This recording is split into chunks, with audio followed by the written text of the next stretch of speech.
Hello friends, स्वागत है आपका अपने चैनल अर्जरिया उज्ज्वल में।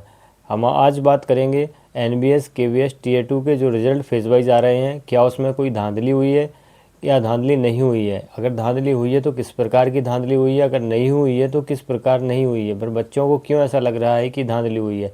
क्या हुआ है कि फेज 6 में जो रिज़ल्ट आया था तो कई बच्चों के मेरे पास कई मैसेज आए कि सर धांधली हुई है, क्या प्रॉब्लम हो रही है। मेरे में ऐसा लिख के आ रहा था, सामने वाले के में ऐसा लिख के आ रहा था, तो ऐसा डिफरेंस क्यों अलग अलग। जब रिजल्ट आ रहे हैं ना, तो रिजल्ट सबका सेम आना चाहिए, सबके रिजल्ट अलग अलग क्यों आ रहे हैं।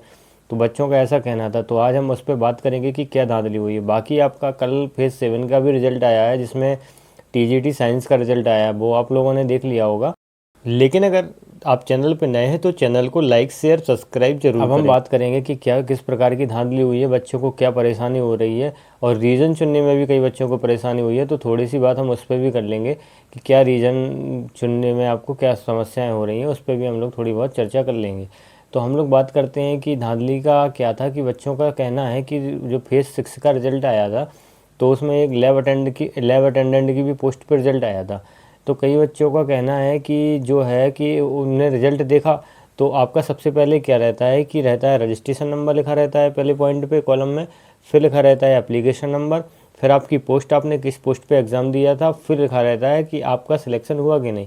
तो जो फर्स्ट वाला कॉलम है उसमें आपका सबसे पहले रजिस्ट्रेशन नंबर, एप्लीकेशन नंबर और जिस पोस्ट पे आपने एग्ज़ाम दिया, और उसके बाद के कॉलम में क्वालिफाई टू टीयर 2 के लिए लिखा होगा, क्योंकि आपने जब टीयर 1 एग्ज़ाम क्वालिफाई करा होगा तो उसमें फर्स्ट वाली कॉलम में लिखा हुआ क्वालिफाई टू टीयर 2।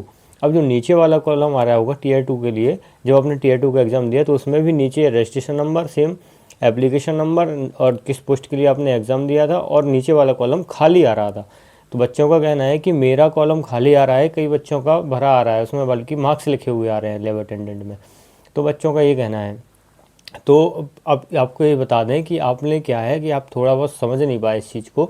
इसमें कुछ गड़बड़ी नहीं हुई है कि उस खाली कॉलम के बगल में प्रोसीड टू रीज़न लिख के आ रहा होगा। तो आप प्रोसीड टू रीज़न जब करेंगे, उस पर क्लिक करेंगे तो वहाँ पे रीज़न चुनने के लिए आ रहा होगा। तो आप जब अपना रीज़न चुन लेंगे कि आपको कौन सा रीज़न चुनना है, क्योंकि इसमें दो वैकेंसी ऐड हैं, एक तो एनवीएस की, एक केवीएस की, दोनों साथ साथ चल रही हैं। तो आपको कौन सी में प्रेफरेंस भरना है, सबसे पहले तो ये देखना पड़ेगा। केवीएस भरना है आपको कि एनबीएस भरना है, और क्यों भरना है। अगर आपको नहीं समझ में आ रहा कि कौन सी भरें, तो मैंने एक वीडियो बनाई थी केवीएस क्यों चुने और एनबीएस क्यों चुने। तो डिस्क्रिप्टिव में हम आपको लिंक डलवा देंगे, आप चुन सकते हैं। और इसमें ईएमआरएस क्यों चुने, केवीएस एनबीएस क्यों चुने, ऐसा उसमें एक वीडियो बनाई गई थी। तो आप लोग देख सकते हैं। उस पर आप प्रोसीड टू व्यू पे क्लिक करेंगे तो वहाँ पे आप अपने रीजन पे फिल कर देंगे। तो उस पर क्या होगा, जब वो जो कॉलम आपका खाली आ रहा है वो कॉलम फिर आप रिफ्रेश करेंगे तो वो फिल होके आ जाएगा, थोड़े टाइम बाद फिल होके क्या आ जाएगा। और उसमें आपका क्या हो जाएगा, आपका उसमें नंबर भी, मार्क्स भी लिख के आएंगे। क्योंकि लैब अटेंडेंट में नेक्स्ट तो कुछ होना नहीं है, ना तो इंटरव्यू है ना ही कोई स्किल टेस्ट है। तो उसमें आपके फाइनल जो नंबर आएंगे, फाइनल नंबर लिख के आएंगे। जैसे आपके 33 नंबर भी आए होंगे वो भी लिख के आएंगे, और जिसके 70 नंबर हैं वो भी लिख के आएंगे। अभी आपका ये सिलेक्शन नहीं हुआ है। आपका जैसे टीयर 2 तक एग्ज़ाम होना था, ये तो ठीक है, लेकिन अभी आपका सिलेक्शन नहीं हुआ है। अभी आपने टीयर 2 क्वालिफाइड कर लिया है। अभी क्या होगा, जब आप प्रेफरेंस भर दोगे तो आपका फिर फाइनल मेरिट आएगी, आपकी फाइनल मेरिट की लिस्ट आएगी। तो उसमें जिसके ज़्यादा नंबर होंगे उसकी प्रेफरेंस के हिसाब से उसको मिल जाएगा। अपनी प्रेफरेंस ज़रूर अच्छे से भरें, क्योंकि अगर आप घर के पास हैं, जो प्रेफरेंस मिल रही होगी उसको ज़रूर चुनें। क्योंकि आप नौकरी को ख़राब नहीं कर सकते ना, कि कहीं दूर नौकरी लग जाएगी तो आप जीवन भर परेशान रहोगे। इसलिए अपनी प्रेफरेंस बहुत ध्यान से रखें। हो सकता है आपको बाद में मौका इसको चेंज करने का ना मिले, तो इसलिए प्रेफरेंस बहुत ध्यान से एक बार में ही भरें, शायद बाद में इसको ना खोला जाए। तो इसीलिए एक बार में ही अच्छा काम करें। तो आप जब उसको प्रोसीड टू व्यू करके अपना रीजन चुन लेंगे, सब प्रकार से उसको फिल कर देंगे, तो आपके रिफ्रेश करने के बाद थोड़े टाइम बाद आपके मार्क्स भी शो हो जाएंगे और क्वालिफाई टीयर 2 लिख के आ जाएगा कि आपने क्वालिफाई कर लिया है। बाकी जो हमारे टीजीटी वाले साथी हैं उनका भी कुछ कहना था कि हमारे में मार्क्स लिख के नहीं आ रहे हैं। तो सीबीएसई ने पहले भी बता दिया था कि आपके मार्क्स नहीं आएंगे। आपका इंटरव्यू है तो आपके में क्या लिख के आ रहा है, आपके में भी सेम चीज़ है कि आपने जब फर्स्ट कॉलम आपने देखा होगा तो उसमें लिखा होगा registration number, application number same लिख के आ रहा है, और किस पोस्ट के लिए आपने इंटरव्यू दिया है, और पहले कॉलम में लिखा होगा क्वालिफाई टू टीयर 2। और टीयर 2 का जब आपने एग्जाम दिया था तो सेकंड कॉलम जो नीचे बन के आ रहा है उसमें लिखा होगा रजिस्ट्रेशन नंबर, एप्लीकेशन नंबर, किस पोस्ट के लिए एग्जाम दिया है, और लास्ट कॉलम में आपका लिख के आ रहा है क्वालिफाइड टू इंटरव्यू। तो आप क्वालिफाई हो गए हैं इंटरव्यू के लिए।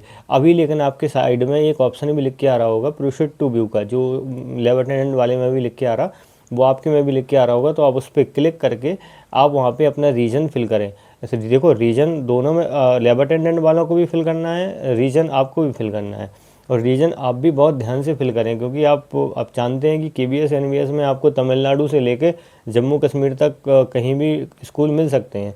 मतलब आप जहाँ पे जॉब करना चाहते हैं, आपको फिर जो पसंद हो। वैसे मेरे हिसाब से आप जो घर के पास हो वो ज़्यादा बेटर रहेगा, उस हिसाब से आप लोग अपना चुनाव करिए बहुत ध्यान से, क्योंकि इसके बाद आपको शायद ओपन ना हो तो आप बहुत प्रॉब्लम में पड़ जाएंगे। इसलिए मैं आपको बार बार आगाह कर रहा हूँ। तो आप लोग इसको अच्छे से चुनिए, क्योंकि अभी सारी पोस्ट पे तो रिजल्ट आया नहीं है। अभी टीजीटी की बहुत सारी सब्जेक्ट की जो पोस्ट पर रिजल्ट आना बाकी है, पीआरटी का रिजल्ट भी आना बाकी है।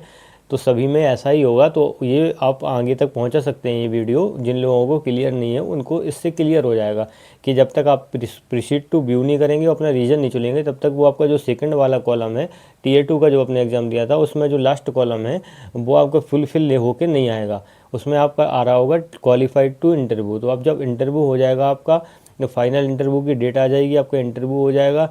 और इंटरव्यू होने के बाद आपका जो फाइनल सिलेक्शन हो जाएगा, आपका जो रिजल्ट आ जाएगा, आपका लिस्ट में नाम आ जाएगा, उसके 15 दिन के लगभग आपके वो आएगा, क्या होएगा, मार्क्स आएंगे। आपका जब सीबीएसई ने नोटिस जारी करके बताया था ना कि आपके मार्क्स कब जारी करे जाएंगे, आपके रिजल्ट आने के बाद 15 दिन के अंदर आपके मार्क्स जारी कर दिए जाएंगे। किसके? जिसके पोस्ट में स्किल टेस्ट है, या फिर स्किल टेस्ट नहीं है तो इंटरव्यू है।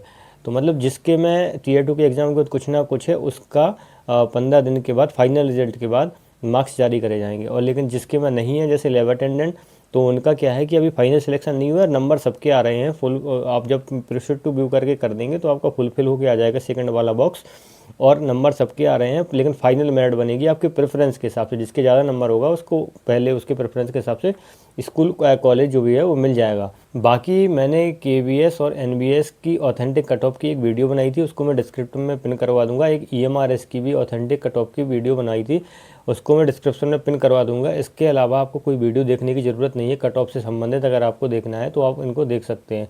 और ईएमआरएस और केवीएस एनबीएस में क्या डिफरेंस है उसको भी मैं इसमें डिस्क्रिप्शन में पिन करवा दूंगा। बाकी अगर आप इस चैनल पर नए हैं तो चैनल को लाइक शेयर सब्सक्राइब जरूर करें। धन्यवाद।